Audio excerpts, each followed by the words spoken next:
Legend says Egypt never produced such beauty. Her very name means the perfect one. Her face adorned temples throughout the land. Yet she vanished from history like a mirage. Now, a lone Egyptologist thinks she's made the greatest discovery since King Tut's tomb. In a secret chamber in the Valley of the Kings lie 3 ancient corpses. According to Dr. Joann Fletcher, one may be none other than Egypt's lost queen, Nefertiti. Still can't believe this happened. In the hands of an international team of experts, the latest technology will reveal the mummy's secrets and forensically reconstruct what may be the face of Nefertiti.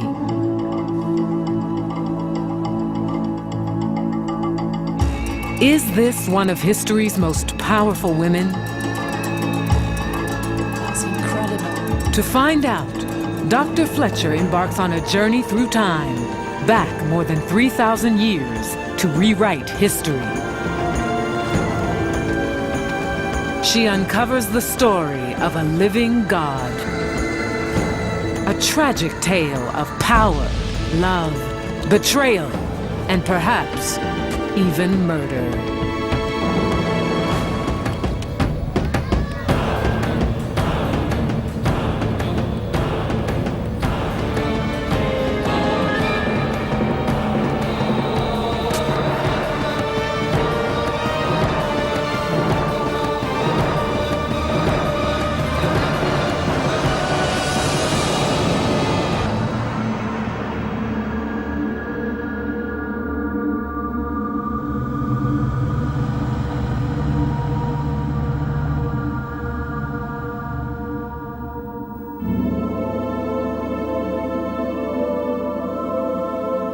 The Egyptian Book of the Dead speaks of a terrible curse.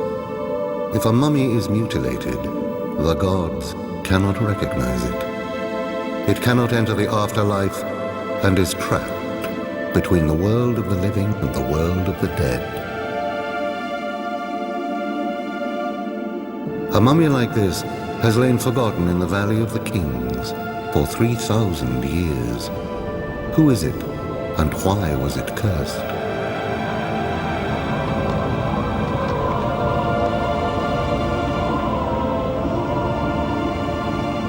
In 1912, in the shifting sands of the Egyptian desert, German archaeologists found a relic.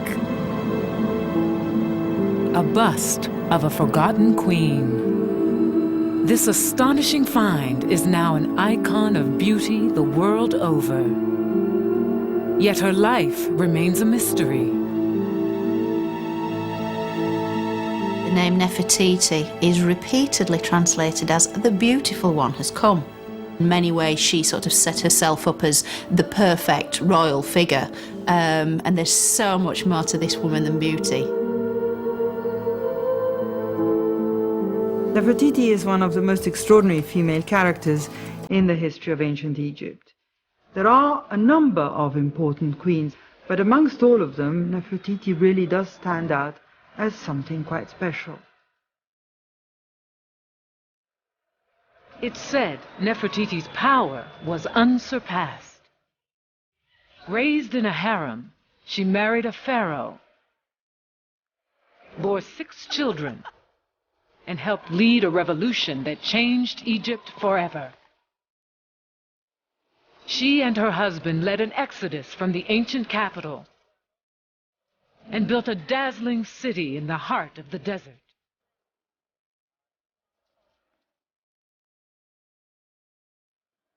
For some, she was a religious zealot, a conspirator, a traitor. Others saw a heroine who made the ultimate sacrifice to save her country. A queen of mystery and a queen of magic, queen of love, queen of jealousy, queen of revenge. Nefertiti is the most important queen in Egypt. What happened to Nefertiti is one of Egypt's greatest unsolved mysteries.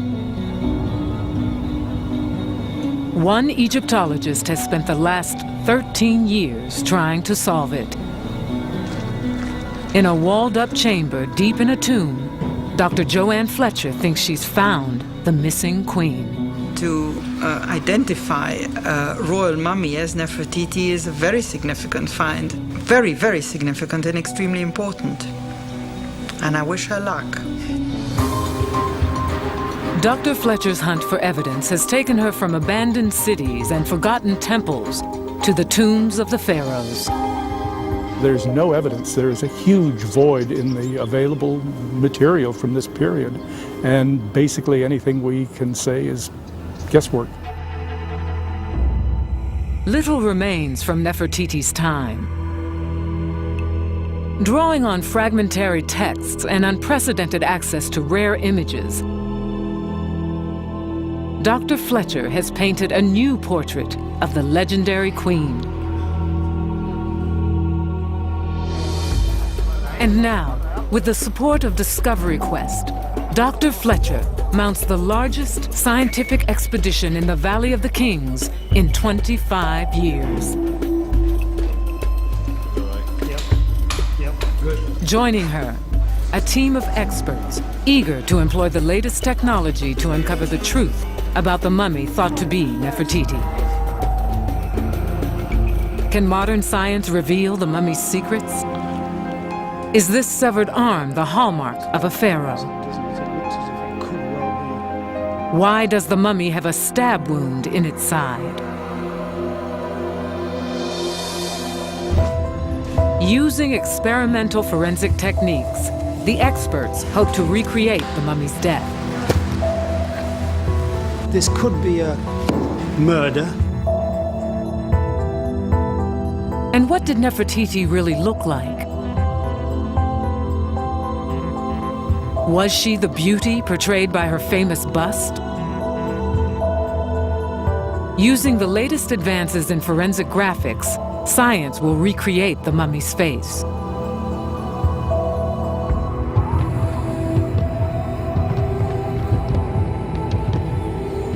But where does the mummy's story start?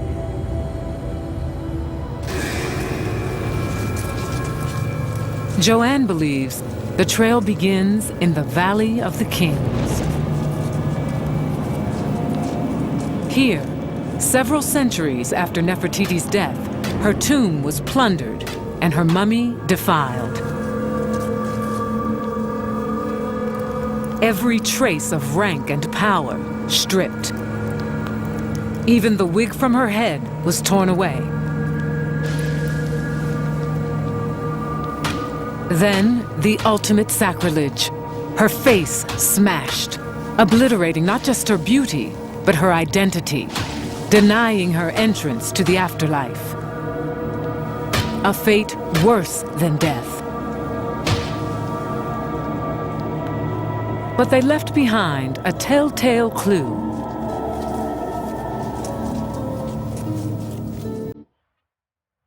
A clue overlooked by everyone, except Dr. Joann Fletcher.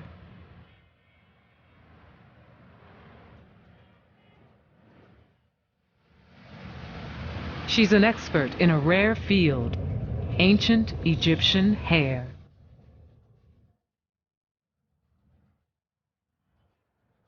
"13 years ago, buried among the treasures of the Cairo Museum, Joann noticed an ancient wig. With certain specializations, you do zoom in to quite a close range level. You tend to see things that otherwise tend to get dismissed as trivial. I'm actually drawn to things which other people may have missed.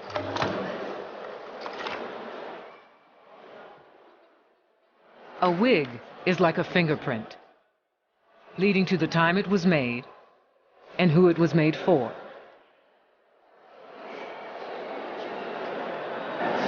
What we're actually looking at here is basically the Nubian wig, the Nubian hairstyle, which generally was only worn by royal women between around 1400 and 1300 BC. Pictorial evidence shows Nefertiti wearing a wig exactly like this one.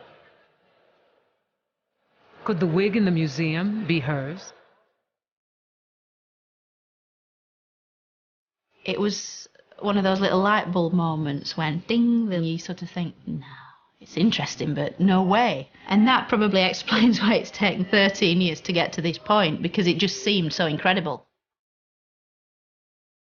In hopes of finding Nefertiti, Joann has traced down the story behind the wig.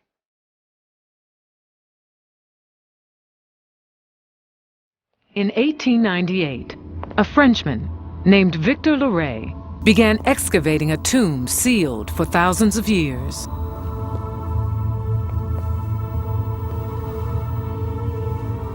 Deep underground, he stumbled on a hidden chamber. Inside, 3 anonymous mummies.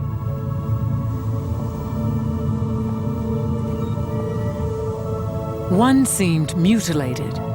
Beside it, Loret found a wig.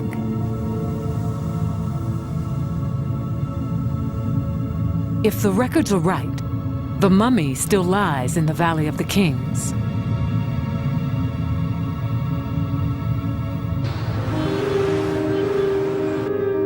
A century after Victor Loret, Joann heads for the tomb.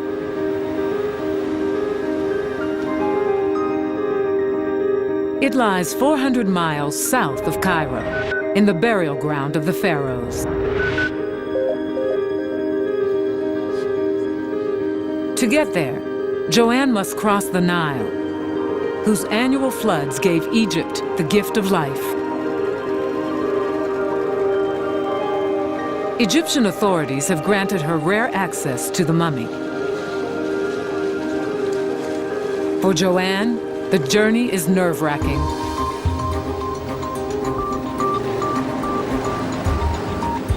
Oh, I've never felt like this in my life. It's almost fear, anticipation, excitement, tremendous excitement.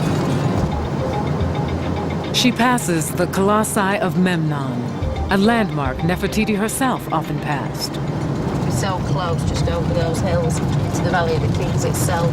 It's the stuff of action-adventure stories, really. It's the moment Joann's been waiting 13 years for. She's about to set eyes on the mummy she believes is Queen Nefertiti.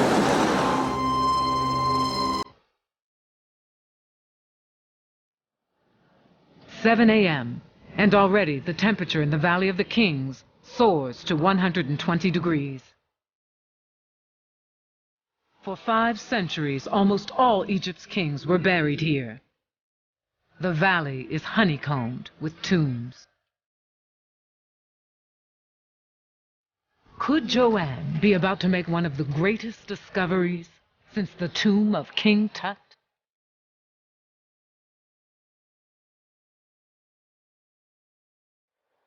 It's just so weird. I mean, I've been coming here for more than 20 years, and today it feels like no other day I've ever been here at all. Joann is entering a tomb called KV35.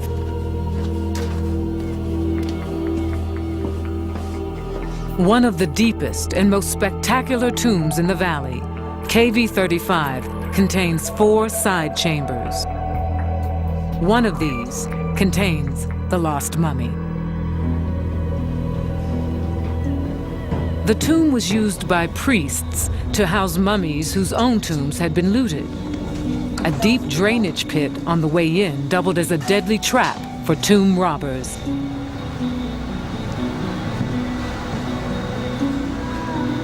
One chamber was walled up. Do the remains of Nefertiti lie inside? The wall, the burial chamber. Unreal. It remains sealed, save for a small breach to periodically check the contents within. So exciting. Joann is waiting for Dr. Zahi Hawass, Egypt's leading mummy hunter. Mummies captured our hearts. They have secret and magic. If you say the word mummy, it turns the eyes of every child and every man, because mummies has magic. Hi, Dr. Hawass. Dr. Hawass's official sanction is essential, and the tomb can't be opened without his say-so.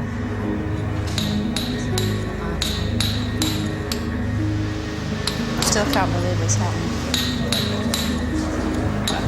Time is short, the work agonizingly slow.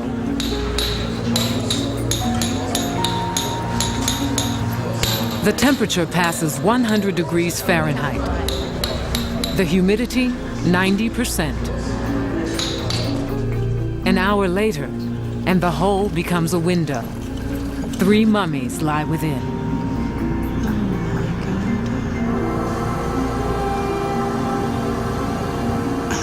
There they all are. Unbelievable. Thank you.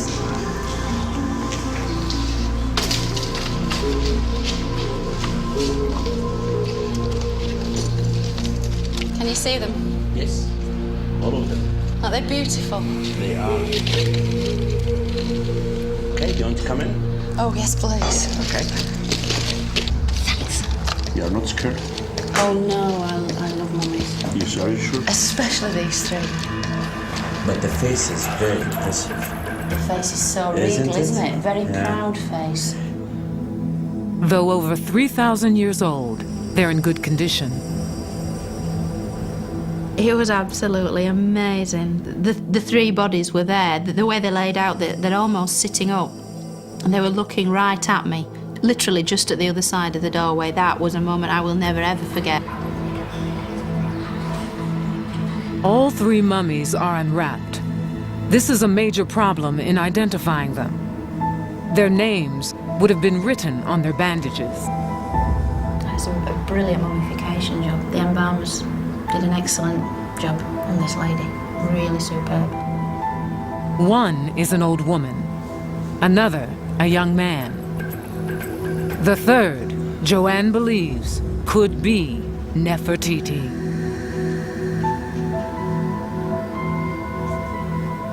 To guard her theory, Joann has spent the last 13 years referring to the mummy as Lady X. She hasn't even told Dr. Hawass who she thinks the mummy is. The 3 mummies here is still making mystery, and is still making people wonder why they were left here. No one could identify them. Some people tried, then everyone has a theory about them. Can Joann find enough evidence to prove her own theory? After inspecting the mummies, Dr. Hawass leaves Joann to continue her investigation.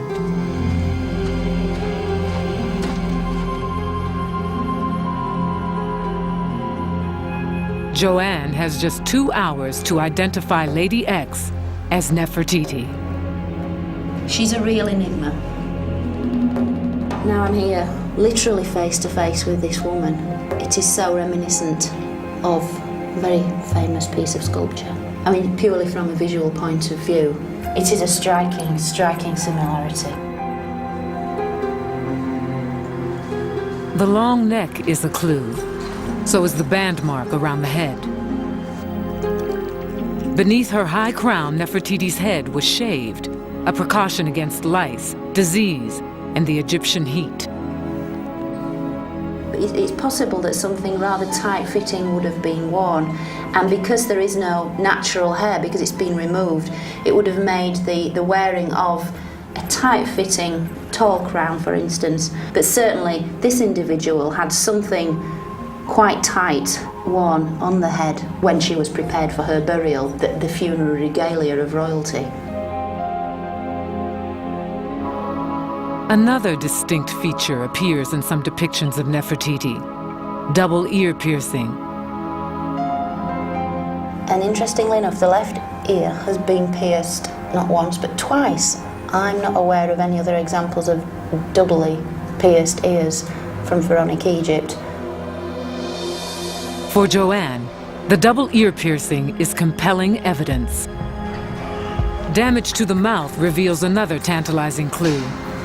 And then in the middle of all this, all these wonderful clues, you have perhaps the most telling thing of all, you have this terrible malicious damage. That after death, someone hated this woman so much, it appears, that they wanted to literally smash her face in with some kind of blunt instrument.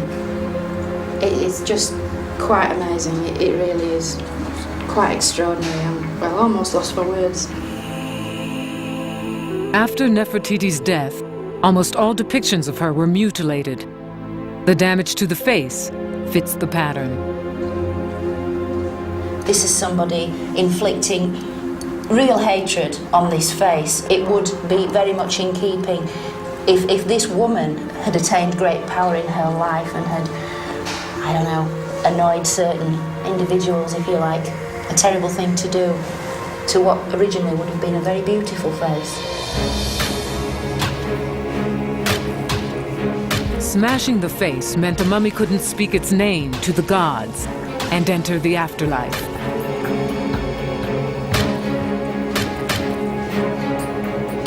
Why would anyone commit such sacrilege? It's very difficult to see this purely as an act of tomb robbery because jewellery was never placed around the mouth area. And so to smash this feature in, this very specific feature, it's as if they're trying to make a very strong point. The other mummies hold the final clues. They could be Nefertiti's in-laws, her husband the Pharaoh Akhenaten's brother and mother. His position between these two women is, I find it very touching. It's almost as if they're protecting him. And the arrangement of the bodies perhaps is in some kind of family group. For Joann, finding Lady X entombed with members of Nefertiti's close family is an intriguing clue. But there's absolutely no mistaking that these are royal mummies. And I firmly believe these are members of Akhenaten's own family, his mother, possibly his elder brother who died young, and his great royal wife, and I believe successor, Nefertiti herself. Joann's time is up. It was totally, totally amazing, and I will never ever feel that feeling again. It was just electric, it was just phenomenal. So I could have died quite happily then, I think.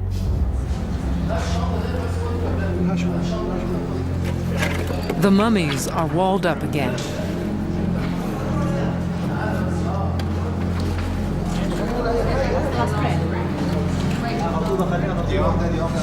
Sad. They've gone. They've gone away again. Joann feels her long years of research have finally paid off, yet her quest is far from over.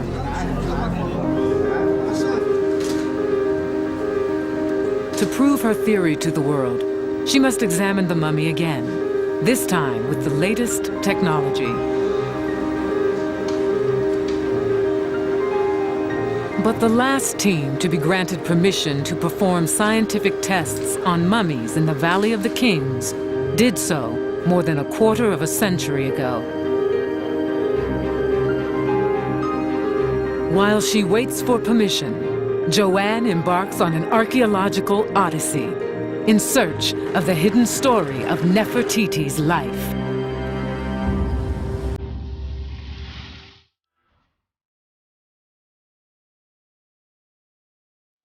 For now, she picks up the archaeological trail in hopes it leads back to the tomb.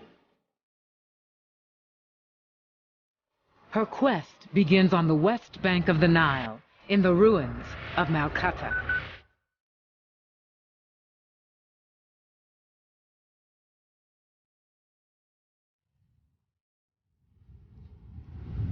In this once lavish palace, Joann thinks Nefertiti may have spent her childhood. And here, she finds her first clue. Oh, wow. That's fantastic. Wow, that's incredible. Look at that. That has been in there almost 3,500 years, as fresh as the day it was painted. And these are the actual colours, the actual wall scenes, the decoration that all the Amarna royals would have seen. Amenhotep III, Akhenaten, Tutankhamun, of course Nefertiti. At its height, Malkata was the most spectacular palace in ancient Egypt, home of the pharaohs.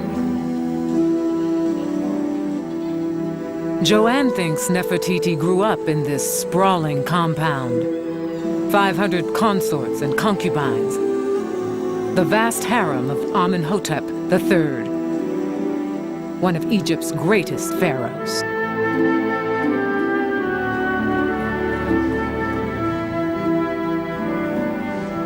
Perhaps his chief wife, the formidable Queen Tai, plucked from this harem a bride for her son.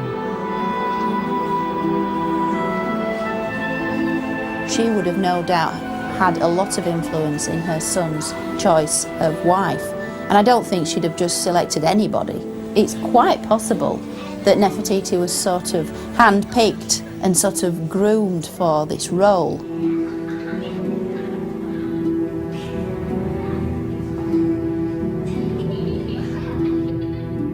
Nefertiti's bond with Queen Tai might explain why the two mummies were entombed together.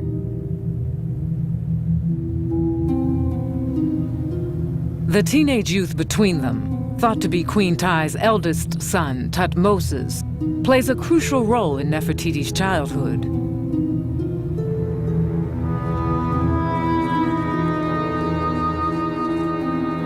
Heir to the throne, Thutmoses dies young, a twist of fate that places Akhenaten and Nefertiti next in line to rule Egypt.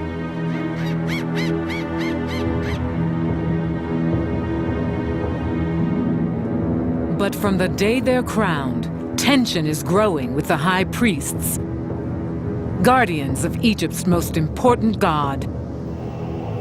Called the cult of Amun, their power rivals that of the pharaoh himself. They were the traditional elite. They were conservative, predominantly male, very set in their ways and very, very rich. Vowing to curb their power, the royal couple take the fight to the heart of the Amun cult's power base, the Temple of Karnak.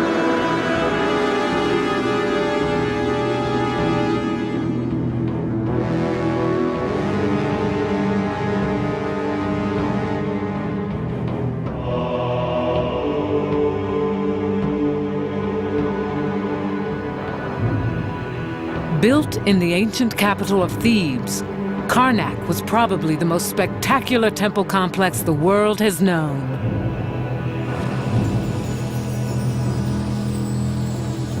The priests' daily rituals of purification help maintain order in the entire universe. An all-important concept the ancient Egyptians called Mat. Basically, it just meant the right way of doing things, the proper way, truth, justice, freedom, all of these things that we consider positive. The alternative to it was chaos, was fear, danger, death, torture, the heat of the desert. All of these unpleasant things were its antithesis. The whole point of the exercise really in ancient Egypt was to maintain Mat, to maintain the proper order of things. The very center of this ordered cosmos lies within the temple itself, where, in the midst of a quarter-mile-long corridor, the god Amun was said to dwell, hidden in darkness.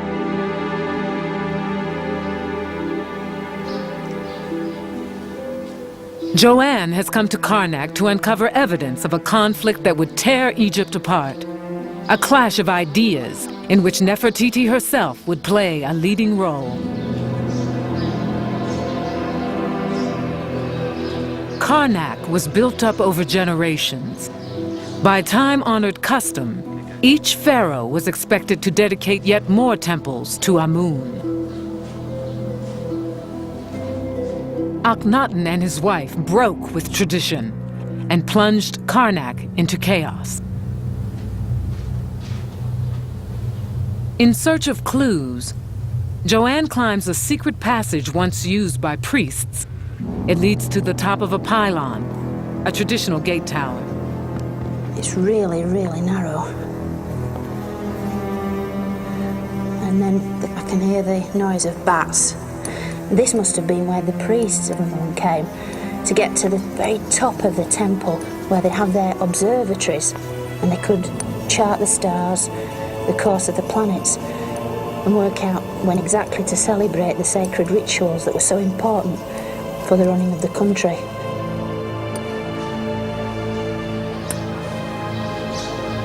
Wow.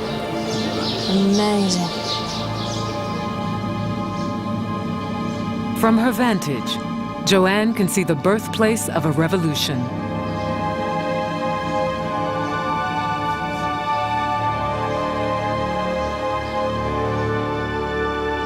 In the distance, 4 gigantic temples once stood.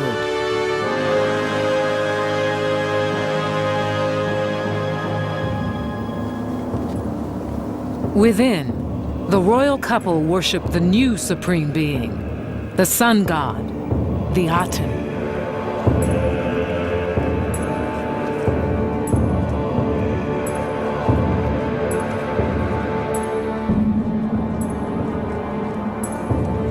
Appointing themselves the Aten's high priest and priestess, the king and queen vowed to wrest power from the priests of Amun.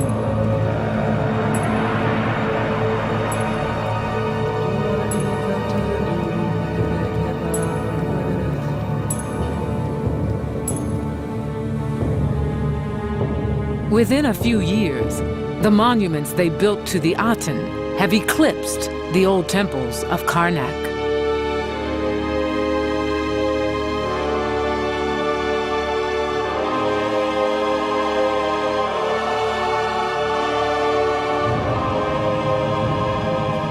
To the Amun priests, whose gods and rituals are shrouded in darkness, the Aten temples are sacrilege.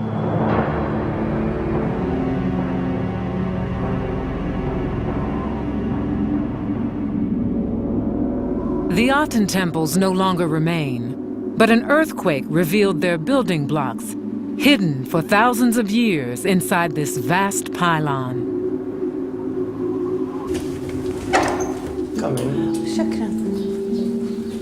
Searching for clues to Nefertiti's role in the new sun religion, Joann gets special permission to view the rarely seen blocks. Wow, this is amazing. Absolutely amazing.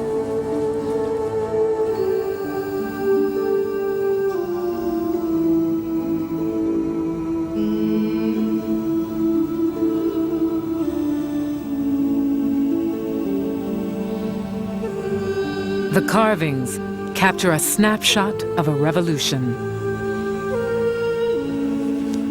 You can see here. Oh wow, yeah, as you see that's here. wonderful. It's very fantastic images. This is wonderful. Nefertiti. Huh? And again. Yes, as you see here. More and more. She's everywhere. Oh, these are fantastic. As you see here. Nefertiti's portrayal is unprecedented. This really just confirmed that she was a woman of tremendous importance to be shown so frequently in this way. The images confirm Nefertiti played a key role in building the sun temples to the Aten. That they really are so much more than just pretty pictures, aren't they? And to deface them and to use them as filling, that really does neutralise any force they had. It takes away all their magical, mystical power.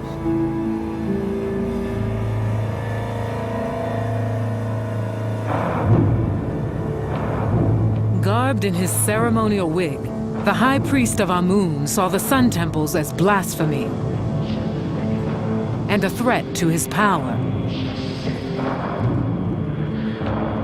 Around regnal year 5, Akhenaten's been king for 5 years, and there's a very oblique reference in the text which talks about evil words he heard. There was some kind of plot or conspiracy, perhaps. The priests had had enough. To thwart the conspiracy, the royal couple makes a radical move. They decide to abandon Thebes capital of Egypt for hundreds of years. Inspired by a vision of his sun god, the Aten, Akhenaten sets off into the desert. He seeks a place to build a new capital, a haven far from his enemies, and a base for launching a revolution.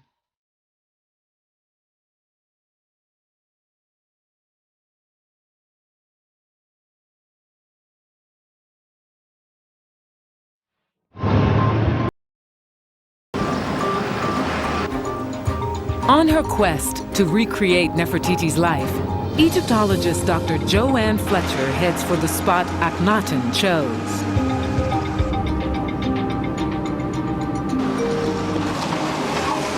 "200 miles north of Thebes, it's now called Amarna."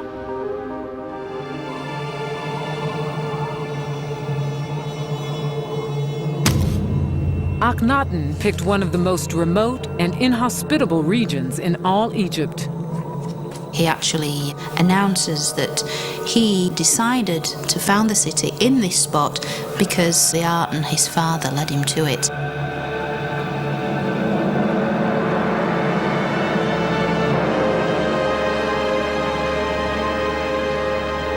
The site looks much as it did when Akhenaten found it more than 3,000 years ago.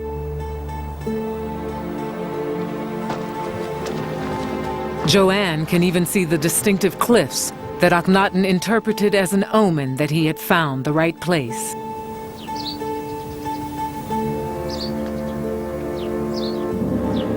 They form the same shape as the hieroglyph for horizon. On certain days of the year, the sun seemed to be reborn between the two mountains. The perfect spot for a city dedicated to the sun.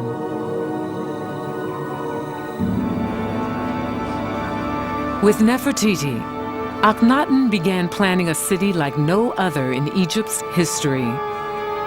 A city designed to venerate the sun, even in the layout of roads and the placement of temples.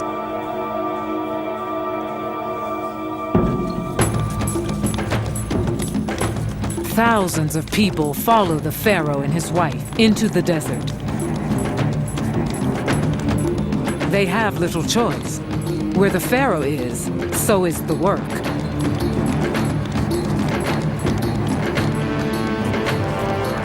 Masons and craftsmen come to build the new city. Converts come to worship the new god. And opportunists come to exploit the new frontier.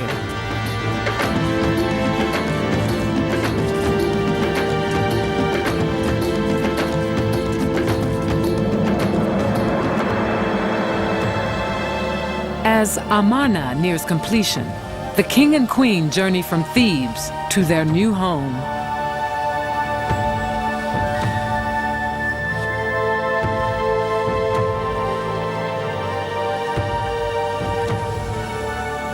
Built within a few years at lightning speed, Amarna is one of the first planned settlements in history.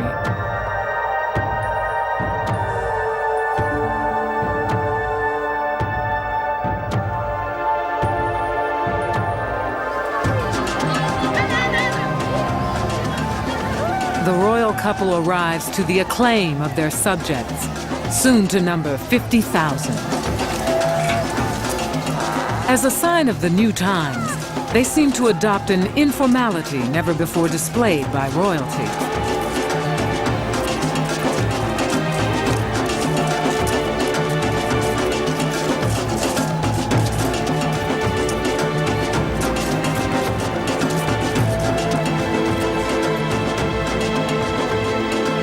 Freed from tradition, the royal couple is poised to create a new Egypt. The country hovers on the brink of upheaval.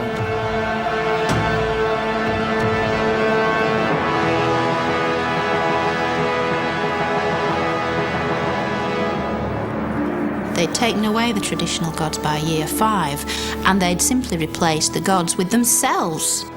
The only way, effectively, to reach the art and to reach the gods was through the royal family. You had to worship them, and they would in turn pass on your best wishes to the art.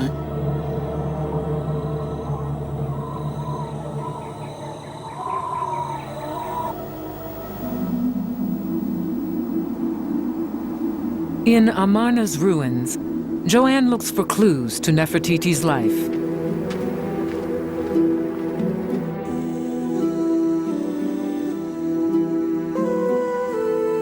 Ancient art depicts a happy family playing with their daughters.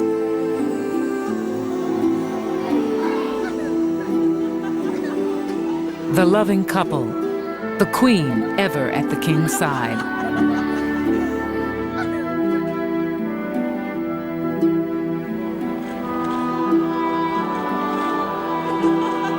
The art style itself is more natural than ever before. From Amarna comes the most famous image ever made of Nefertiti. But how realistic was this bust? Joann is seeking the woman behind the image. In a nobleman's tomb beneath the ruined city, she scrutinizes paintings for clues to Nefertiti's life. So here I am entering the first chamber of this wonderfully well-carved rock-cut tomb. Some wonderful carvings on here. That's amazing. Really, really amazing. Got two chariot riders here. One on the left, one on the right. And just checking out the hieroglyphs. In fact, this I can actually read. This is the great royal wife. So the figure on the left must be Nefertiti herself. There she is driving her own chariot, independent woman. Very nice scene.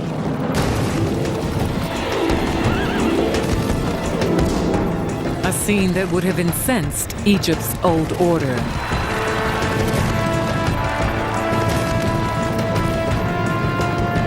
Queen competing with the king. Unthinkable. More proof that Nefertiti wielded power behind the throne.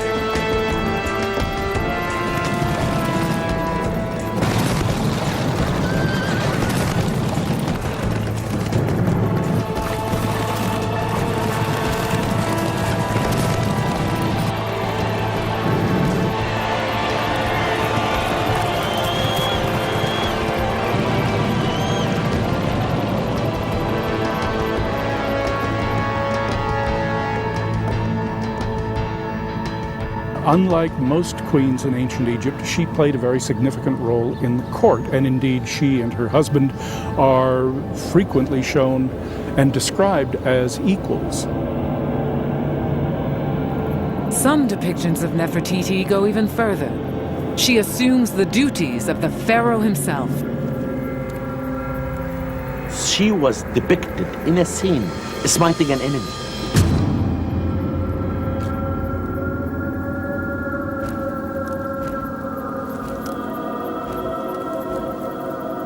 Only kingship can smite enemies, not queenship at all. This is a requirement of a king. Dr. Fletcher believes Nefertiti paid a terrible price for her independence. The clues lie in these pictures. What's this coming right along? Registers of running men. It looks as if they're soldiers almost. They're actually holding a whole array of weapons, axes, spears, shields, bows and arrows. I've never seen this before. A royal couple surrounded by so many military men. Gives it a very, very kind of sinister air, in fact. Did the royal art hide unpleasant truths?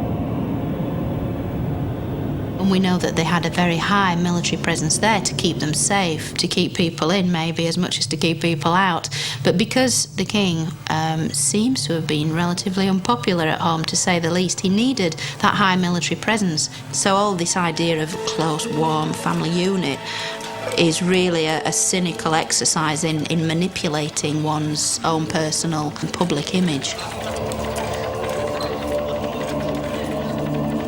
Amarna was built on dreams and propaganda. But the one enemy the guards couldn't keep out was truth. Reality was about to come crashing in for Nefertiti.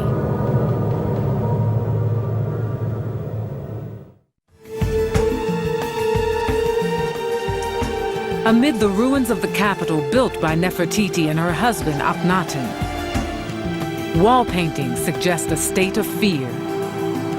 I've never seen this before, a royal couple surrounded by so many military men. What really went on during the couple's supposed idyllic reign?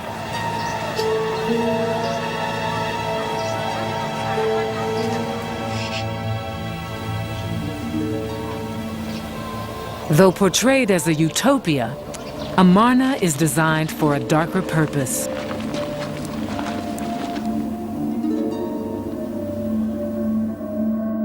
Flanked by cliffs on 3 sides and the Nile on the 4th, Amarna is a citadel.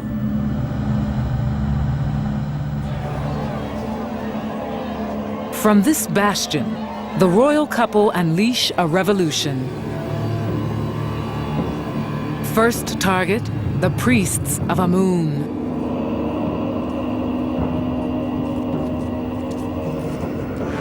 To pay for Amarna and settle old scores, Nefertiti and Akhenaten plunder the temples of Karnak.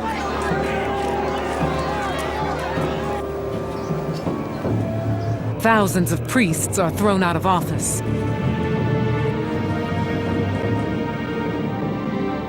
The shockwave reverberates across Egypt.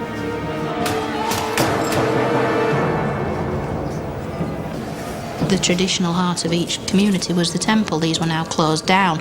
There was mass unemployment, and yet it just wasn't done to openly criticise the king. What began as a utopia turns into a reign of terror. The old gods are brutally swept aside by the new cult of the Aten.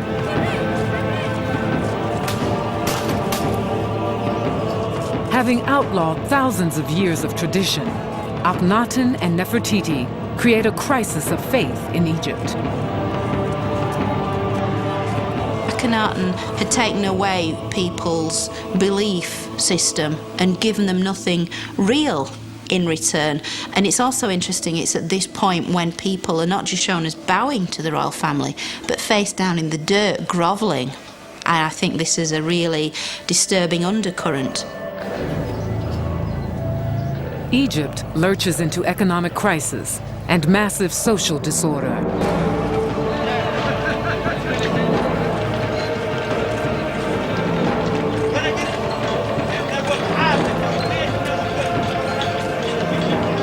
With the army suppressing dissent at home, Egypt's borders go unguarded. Tablets found in the sands, addressed to Akhenaten, reveal a country sliding toward catastrophe.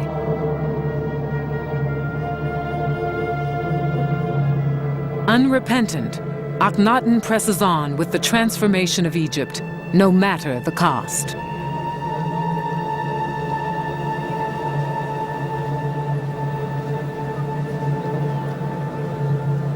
We can only imagine what Nefertiti must have thought, because she was ever the pragmatist. I don't think Akhenaten would even have noticed or cared. He was such a terrible politician. But Nefertiti, for her, alarm bells must have rung. How can we pull this back? How can we retrieve this situation? It's all starting to fragment.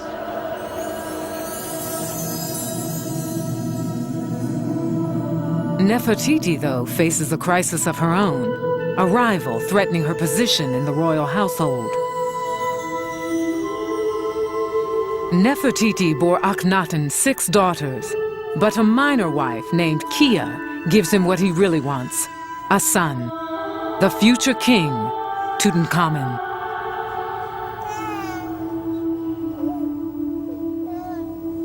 Yet Kia's time as the pharaoh's favorite seems short-lived. In year 11 of Akhenaten's reign, she disappears from the records. No one knows why. Some think she fell victim to a jealous Nefertiti. We've got this idea of this wonderful family unit actually far more devious and dark than was previously imagined. Joann's investigation is beginning to build a profile of what the real Nefertiti was like. I think she knew exactly what she was doing and how she would achieve her ends. I see her as a very distant kind of person, a very cold and aloof person who manipulated everyone around her in the best way she saw fit. Nefertiti's ability to manipulate situations to her own advantage seems to be confirmed a year after Kia's disappearance. Her response to the crisis came soon enough. In year 12 of Akhenaten's reign, while Egypt totters on the brink of collapse, an extraordinary event takes place in Amarna. A huge public celebration called a Durbar, perhaps planned by Nefertiti herself, to reassure the people that all is well.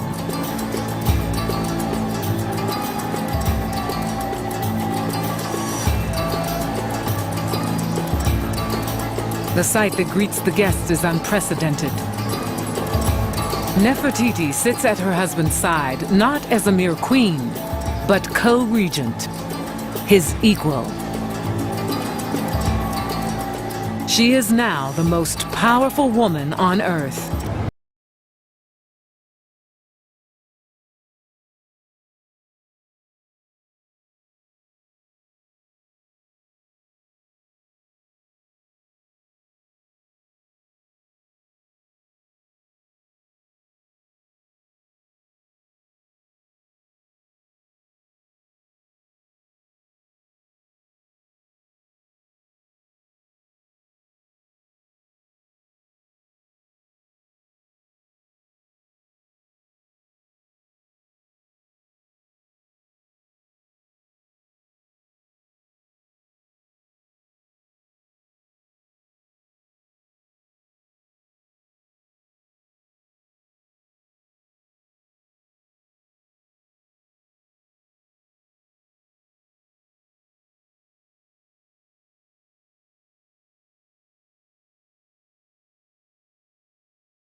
Back in Britain, one of the world's leading human remains specialists, Professor Don Brothwell, gathers a team of experts.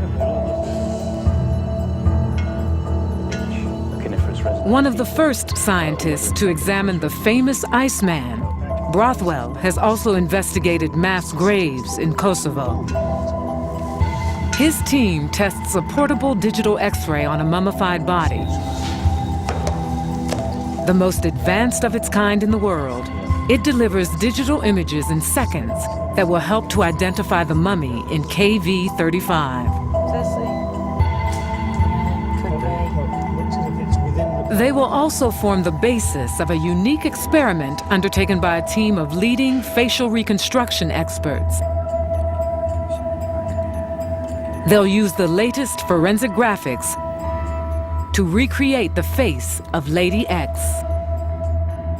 After 3,000 years, will we gaze on the real face of Nefertiti?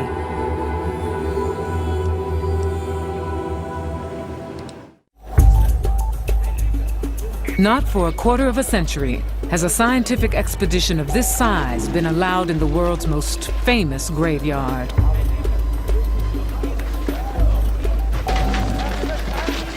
It takes 22 porters to carry the delicate equipment down into tomb KV-35.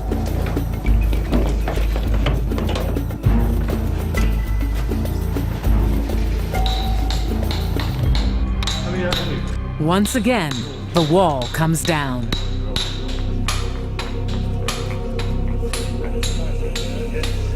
For Joann, it's nerve-wracking.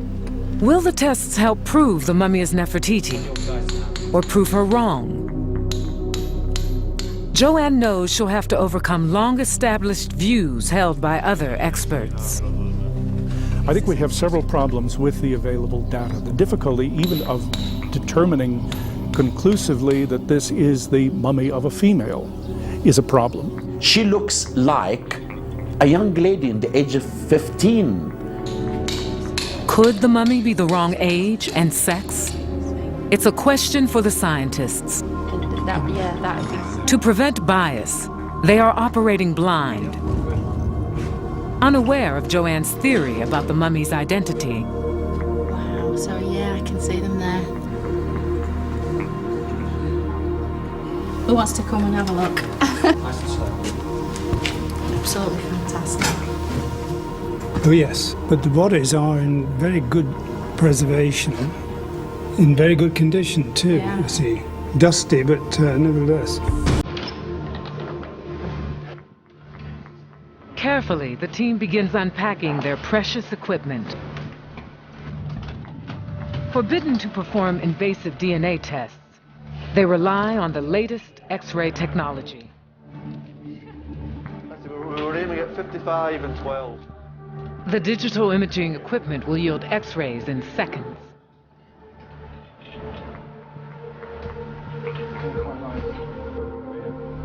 A specially designed rig has been built for the examination.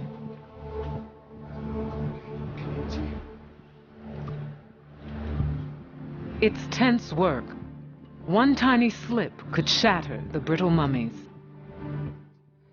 See whether, in fact, if it's straining anything, of course. Carefully, radiographer Andrea Bates begins the digital scans.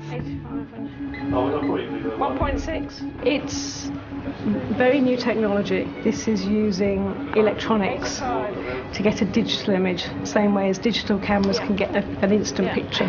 It goes straight into the computer and it can be post-processed, it can be moved around much more easily, and it's much more flexible for the viewer than conventional X-ray film. In the heat and humidity, the equipment seems to be holding up. X-rays. Yes, That's perfect. yeah, fine. The X-rays quickly answer one question: the mummy's gender. It's female. In terms of its skeletal morphology, it's fairly gracile, and I think without any doubt it's female.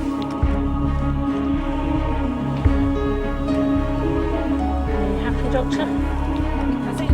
Moving on to the chest, the team gets their first tantalizing clues to the mummy's identity. Okay. That's a good image. What emerges is full of promise. Abdominal area, there's the top of the pelvis, look, and the lumbar vertebrae, the lower part of the ribs. Lots of packing, as you see, and up there. Now that's not normal packing. No, that's clearly not. metallic, isn't it? It is. That looks Shapes like too. that looks like a jewellery element, doesn't it? Yeah, it does, doesn't it? Yeah. The tiny shapes are beads left behind when tomb robbers ripped jewelry from Lady X's neck. At once, Joann recognizes their significance. Can we zoom in on that Beautifully again? shaped. Because that looks like a little amulet, an ancient Egyptian amulet that they used in jewellery, a sort of a Nefer shape. And these things would be worn in profusion all around the neck.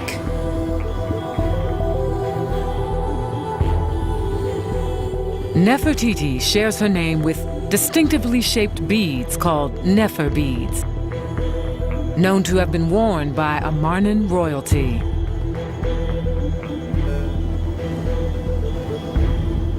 It's almost a centimetre long.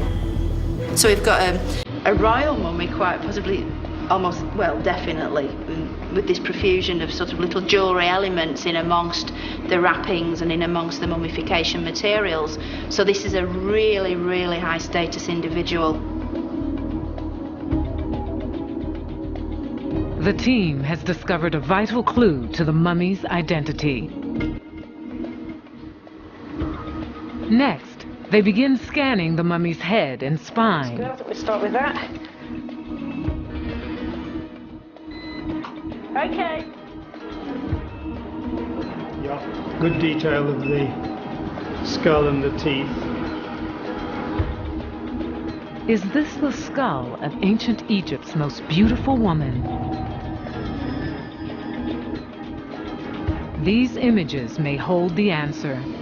Detail is beautiful, isn't it? Yeah, it is. From them, scientists will attempt to forensically reconstruct Lady X's face. The X-rays also show she still has her brain, a telling clue for mummy chemist Dr. Stephen Buckley. Traditionally, the brain was removed during mummification, but Nefertiti's immediate predecessors broke with custom and kept their brains intact. The X-rays provide Buckley another clue, signs of a distinctive embalming fluid. So interesting to me are these bits here, these sort of artifacts that are in with the tissue and what, the wrappings. these little that's right, sort of crystallized. Yeah, that's right. It shows up as a snowflake effect. The snowflake effect in the X-rays is very characteristic of the 18th dynasty, and that combined with the very fine quality of embalming and the brain remaining in situ confirmed the late 18th dynasty date for this mummy. Nefertiti came from the 18th dynasty, an encouraging coincidence.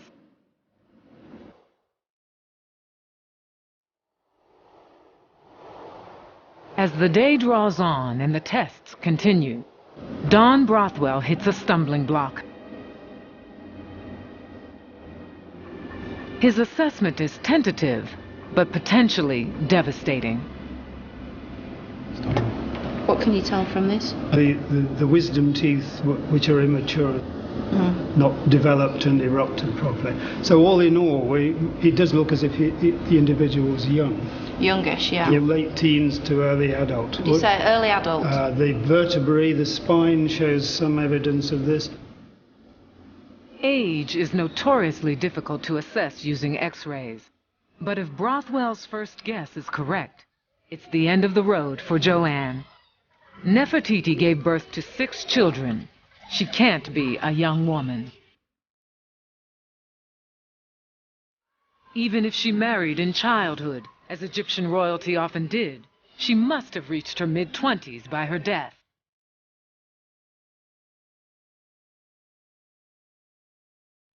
Could Joann's theory be disproved and Nefertiti vanish once more?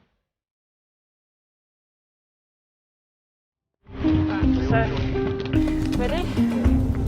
You've got just the top of the iliac crest, so with a bit of luck you could more or less get all of the pelvis in now. Are you ready? X-rays. After several nail-biting hours, a more encouraging picture slowly emerges. We're in the thoracic area, there's the top of the pelvis. So it's sort here of are the lumbers, and there's the lower part of the ribs. Yeah. As the X-rays moved down the body and more details emerged, the radiographers decided that no, this is probably somebody considerably older than this. The long bones had fused, the detail around the pelvis area indicated somebody of greater maturity. So we were looking at someone aged at least 25, possibly as old as 30. The aging information is fairly good. I could narrow it a wee bit and suggest that maybe it's not quite up to 30, but I wouldn't want to say extend it to 35. So far, so good. A royal mummy about the right age. The whole thing was a total roller coaster. It was a man, it was a woman, it was a young girl, it was an older woman. It was very, very stressful. So let's start with an estimate of the injuries, a little bit. But there's another enigma. How did she die? I just noticed there is a small cut there. Yes, there is. You can see it from this angle really clearly. Yeah. What we thought was ragged damage. It's not, straight. is it? Yeah. And it follows on into that superficial it does. mark there. So that is in fact a sharp blade. So it's a cut. So it would have come down from what, this angle? From this angle. So behind, down here. from the left. Joann assumed the damage to the face was caused centuries after the mummy's burial. Don disagrees. The big question is how dry the bodies were. In other words, whether it could have happened not so many months after mummification. Joann begins a close examination of the body. She's joined by Dr. El-Medina, a mummy conservationist from the Cairo Museum. They probe for more clues.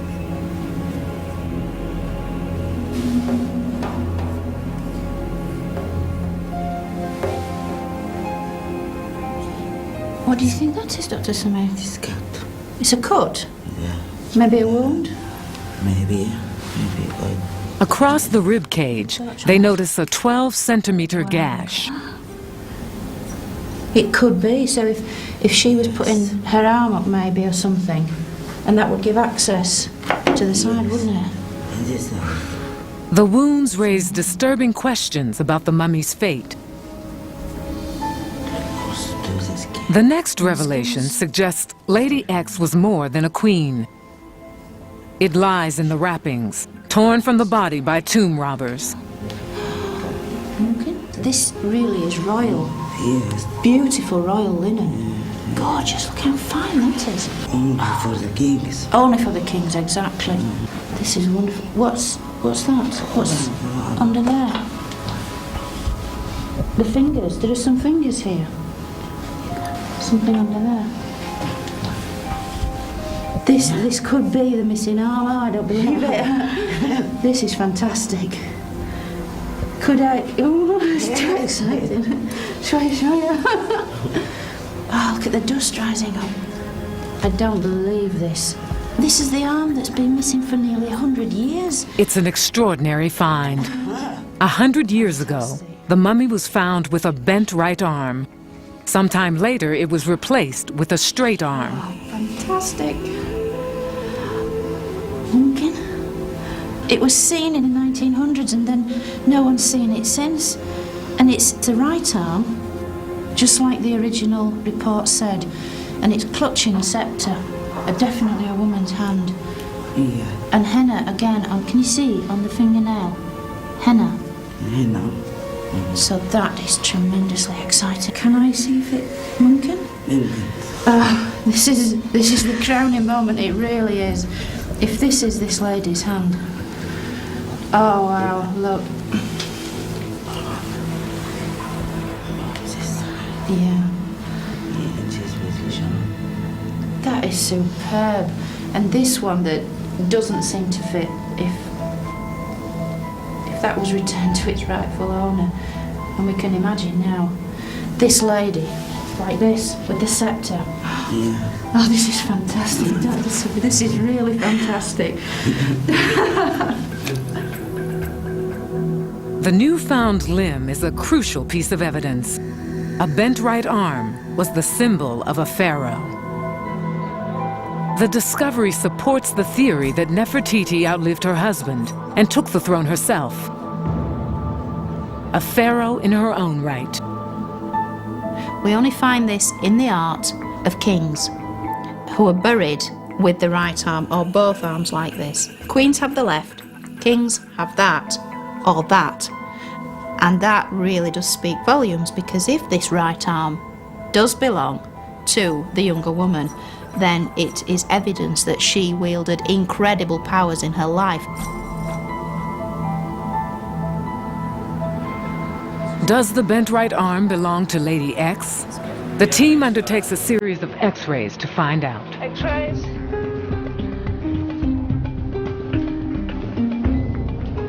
We can see the break there. It's a beautifully defined kind of break. I wonder whether isn't it? that, we'll have to do a careful comparison. Yeah. We'll have to Does do it a very correspond to careful the body? comparison of that. So it's not only a question of looking at bone density and so forth, but also the way that the arms, both arms, were mummified. And the question is whether they are similar to the left arm on the body. No one can say until the X-rays are meticulously analyzed. Confirmation must wait until the team returns to Britain. The expedition's time is up. Joann may never again get this close to the mummy. I've established in my own mind certainly that this is a royal woman of the late 18th dynasty, potentially a female pharaoh. She's quite incredible, and I certainly think she could well be the great Queen Nefertiti. Science has solved some of the mysteries surrounding Lady X, but others persist. Were the terrible wounds to her face and body accidental or premeditated?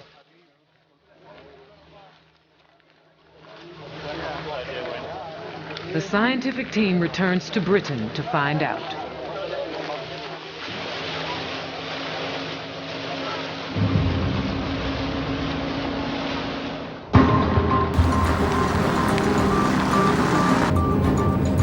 Joann heads back to Amarna to solve another riddle. Whether Nefertiti succeeded Akhenaten as the Pharaoh Smenkhare.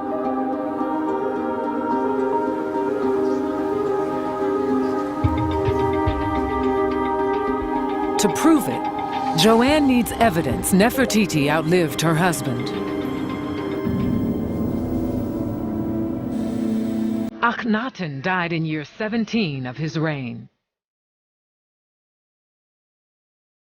His cause of death remains unknown. What matters more is who buried him.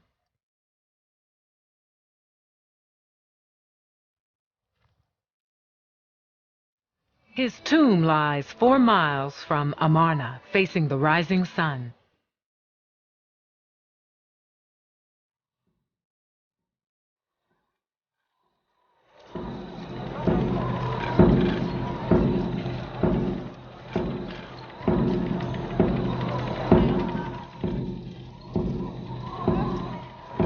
I believe it would have been she who led the funerary rituals, the funerary rites, as Akhenaten's chosen successor and heir. Certainly, as his co-regent, she would have fulfilled the criteria. She would have been the proper choice. As her husband's heir, only Nefertiti could have conducted the sacred opening of the mouth ritual that gave him immortality.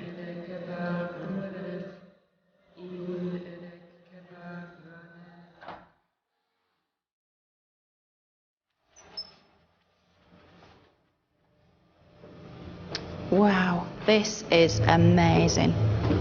It's a really, really steep, rock-cut corridor going down and down into the rock. And this is where Akhenaten's funeral procession would have gone, presumably led by Queen Nefertiti herself. Probably the young Tutankhamun would have been there. It's absolutely fantastic. Right in the footsteps of Nefertiti.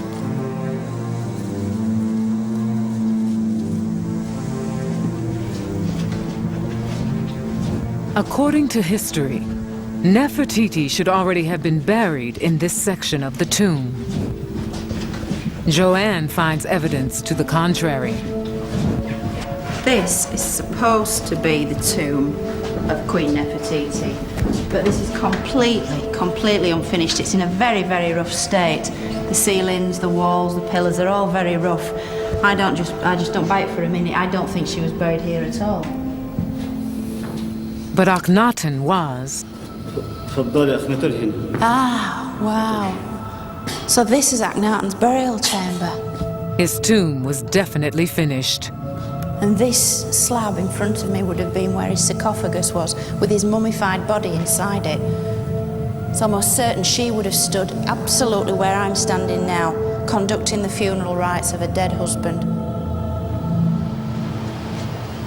More proof Nefertiti was alive when Akhenaten was buried appears on his sarcophagus in the Cairo Museum. She's standing at each corner of the sarcophagus with her arms out in a protective pose. She's obviously been selected to replace the traditional goddesses. She's there in a protective capacity. Only she can protect the soul of the king in the afterlife. The queen became a goddess, Pharaoh in her own right. But her husband's death signaled the end of the revolution. The empire teetered on the verge of collapse.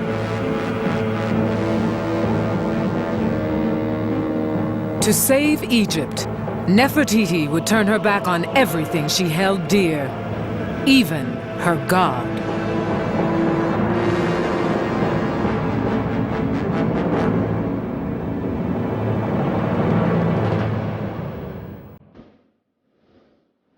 Egyptologist Dr. Joann Fletcher has led a team to x-ray the mummy she believes is Nefertiti. Now, the data will be used to recreate the mummy's face. A specialist unit based at Nottingham University, England, has been selected for the task.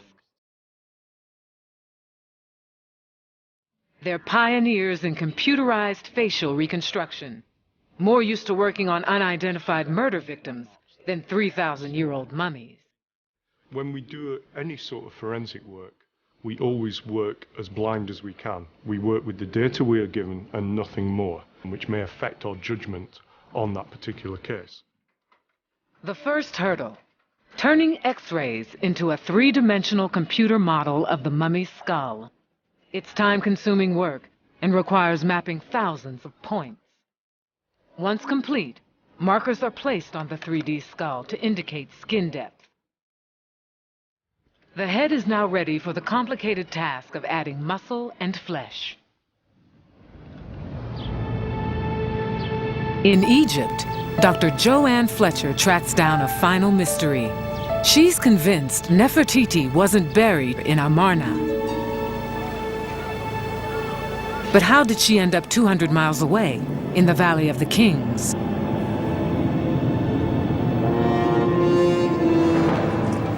After her husband's death, Nefertiti inherits a kingdom in the process of complete breakdown.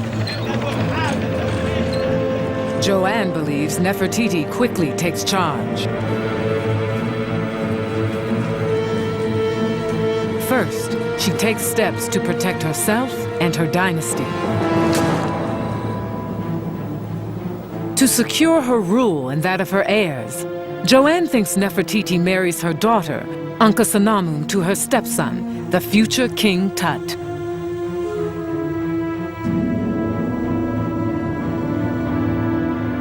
What happens next goes unrecorded, but Joann believes she may have the answer. If this individual was Nefertiti ruling as sole pharaoh, she would have had to have sort of undergone policy of damage limitation. What could she do with the empire? It was falling to pieces. She had to start trying to win back Egypt's empire abroad, consolidate things at home, which she couldn't do from the middle of nowhere at Amarna.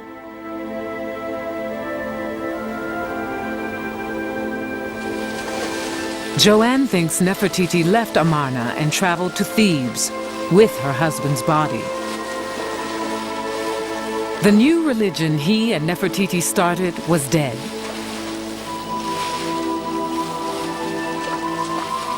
He would be reburied according to the old ways. A gesture to pacify her old enemies, the priests of Amun.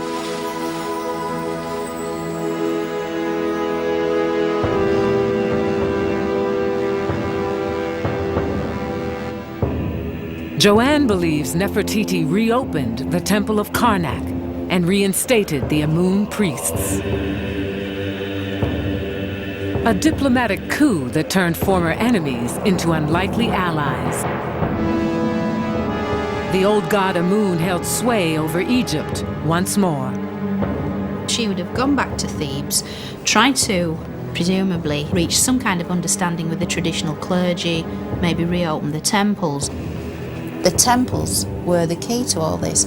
She can reopen the temple. She can take back the hearts and minds of the people. And if this meant coming to some sort of understanding with her former enemies, then this is what she would do. Clues to Nefertiti's determination still survive at Karnak. Statues depict Tutankhamun and his wife Ankhesenamun as traditional gods.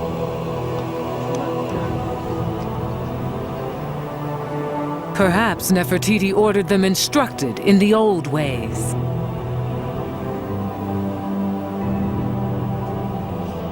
For her dynasty to survive, order had to be restored, whatever the cost. But the chaos Nefertiti and her husband wrought was not easily forgotten or forgiven.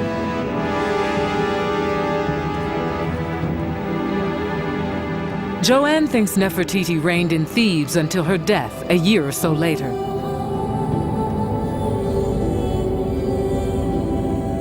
How she died, we can only guess. Was it foul play? Could the Amun priests have murdered her? Was she in any way mysteriously bumped off by people with a vested interest in getting rid of all trace of the Amarna dynasty? We don't exactly know what happened to Nefertiti because all we have is a mention of a 3-year reign of Akhenaten's successor, but what happened then is, like so much else in the Amarna period, very much shrouded in mystery. A mystery that may be on the verge of being solved. I just noticed there is a small cut there. Yes. During the examination in the tomb, the team made a dramatic discovery. It's straight. Signs of foul play. What do you think that is, Dr. Smith? It's a cut. The theory is tested by Professor Don Brothwell, the team's human remains expert. Just like a mummy, this is. Substituting pig carcasses for human bodies, he tries to simulate the damage to Lady X. He begins by duplicating the wounds on a fresh pig, whose flesh is similar to a human's. Well, that's not penetrated as deep as the axe, by any means. Brothwell repeats the test on a vacuum-dried pig. To the back. Almost all moisture has been removed from the body, a process that imitates mummification. That went in? Certainly did. Brothwell replicates the wounds, carefully noting the differences. There are some impressive differences. What is absolutely certain is that the cut into her chest is only seen in the fresh pig, whereas in the case of the dried pig, in fact, we couldn't get a knife to penetrate through at all. So that argues very strongly that the body was fairly fresh. On the snout area, in the fresh pig, both machete and the axe produce injuries which are far more similar, I think, to the injury we have on the young woman mummy. This could be a murder. My guess is that these were received about the time of death or after death. In fact, she would not have survived. When the facial wound was delivered remains uncertain. But the wound to the ribs was almost certainly dealt before death. Certainly, Nefertiti and Akhenaten made plenty of enemies in their life. Certainly they whipped up enough hatred amongst the traditionalists of Egypt to have warranted a sticky end, shall we say. As to whether it's evidence for murder, I really wouldn't like to say, because again, it is such speculation. I think all we can say is it's very interesting. Whether Nefertiti was murdered, we may never know. But if Lady X is Nefertiti, someone went to a lot of trouble to erase her identity. Joann believes they even ripped off the bent arm, symbol of her power as Pharaoh.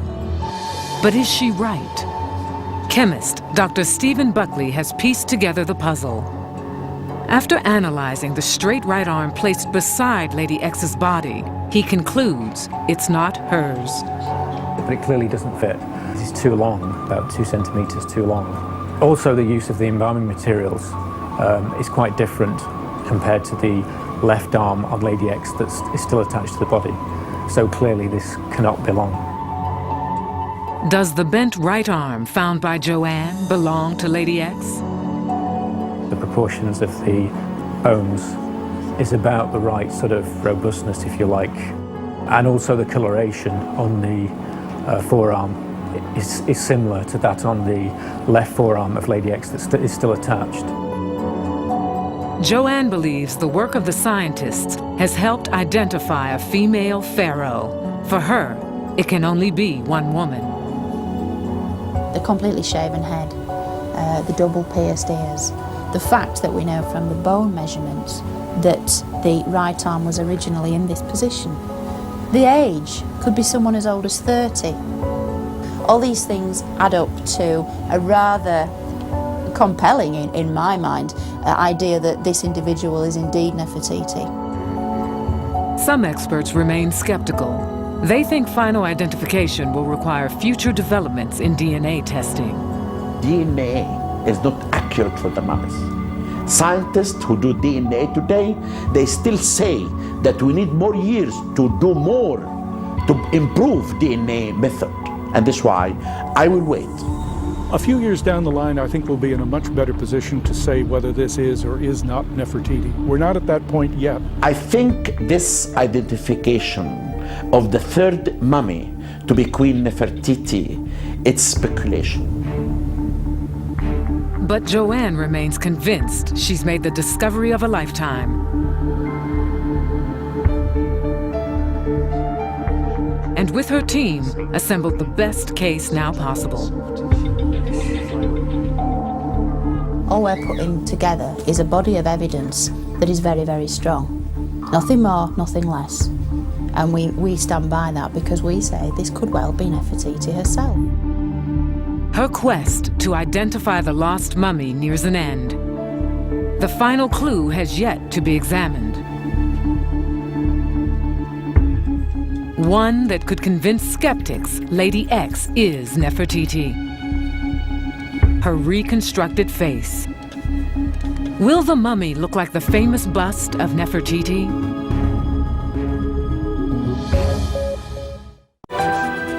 Armed with X-rays of the mummy known as Lady X, a team of computer specialists recreates her face. On a 3D model of her skull, they graft muscle and flesh. The technique has major advantages over old-fashioned clay reconstruction. If I did a facial reconstruction in clay from a skull, and then a little later I did another one, I'd get a slightly different face. But with a computer, if we have the same skull and the same data, we get the same face. Once complete, the face is handed to a graphic artist for the finishing touches.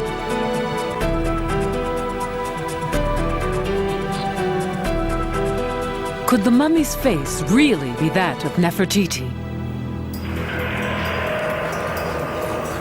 70 days after Nefertiti's death, her mummification is complete. The royal embalmers cast spells and perform rituals to help preserve the body for all eternity.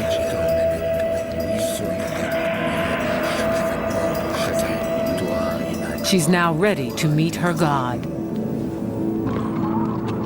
She led an extraordinary life. Child bride, queen, living goddess and pharaoh, heretic. A revolutionary who tried to transform Egypt and failed, plunging her country into a maelstrom that may have led to her death.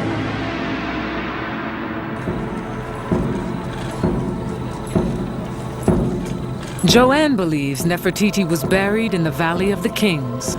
Her funeral procession, led by her stepson, King Tut, and her daughter, Akhenaten, the new heirs to her throne.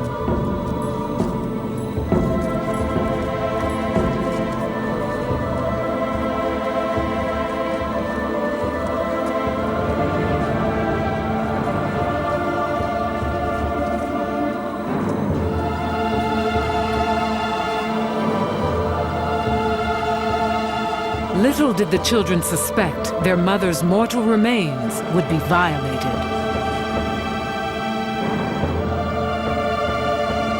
The unforgiving priests of Amun, the men Nefertiti and her husband tried to destroy, exacted a terrible retribution.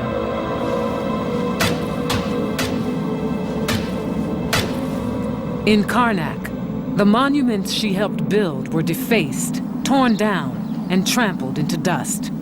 The great sun temples vanished. Amarna was dismantled block by block. Joann believes she's traced Nefertiti's story back to Thebes and the burial ground of the pharaohs, to tomb KV-35, where a desecrated body was abandoned and walled up with her relatives, never meant to be found. They've been anonymous for 3,000 years. They've been misidentified, and so at the very least what we've done is place them in the correct space and time. They are members of the late 18th dynasty royal family. Of that I have no doubt. And if this is indeed Nefertiti, then it would be wonderful to think that we've given back a name which was taken away from her with such malice so very long ago. For Joann, the investigation in Egypt is over. She returns to England to see if the last piece of the puzzle falls into place.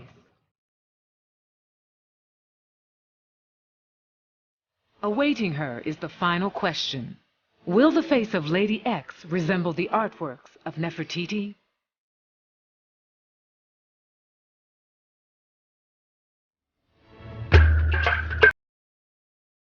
The reconstructed face is almost complete.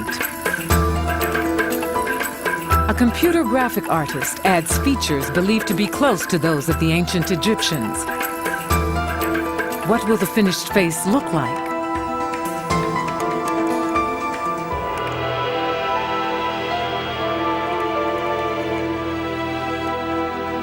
Joann's about to find out.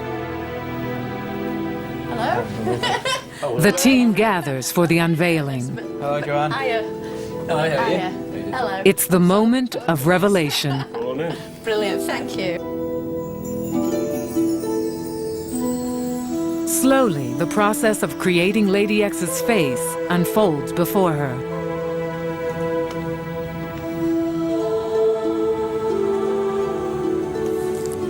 That's incredible.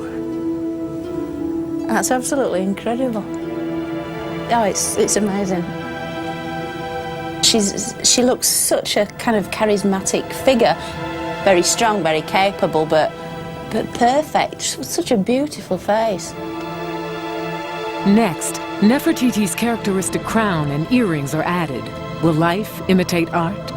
And you can really see what it is the art's trying to put across, because if this is indeed the face of Nefertiti, then it encapsulates so many of the features that you see in the art. Gazing upon what she believes to be Nefertiti is a deeply symbolic moment for Joann. Yeah, that's amazing. The likeness is uncanny.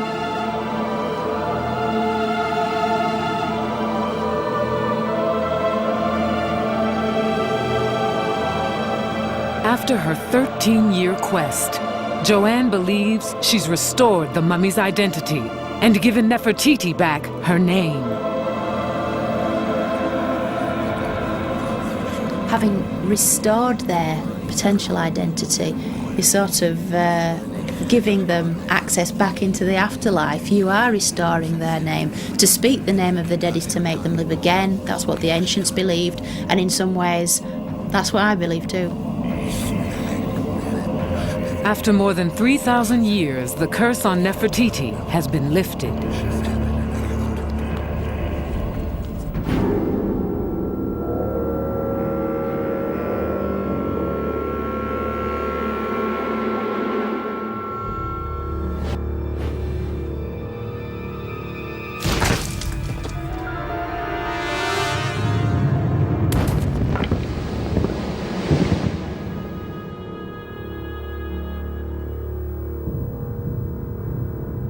The Egyptian Book of the Dead describes the trials of a lost soul.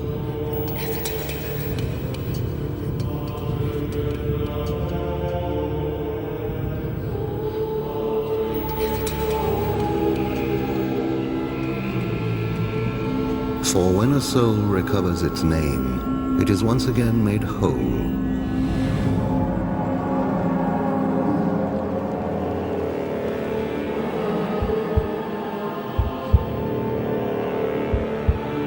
It can speak to the gods and be restored to its rightful place in the afterlife.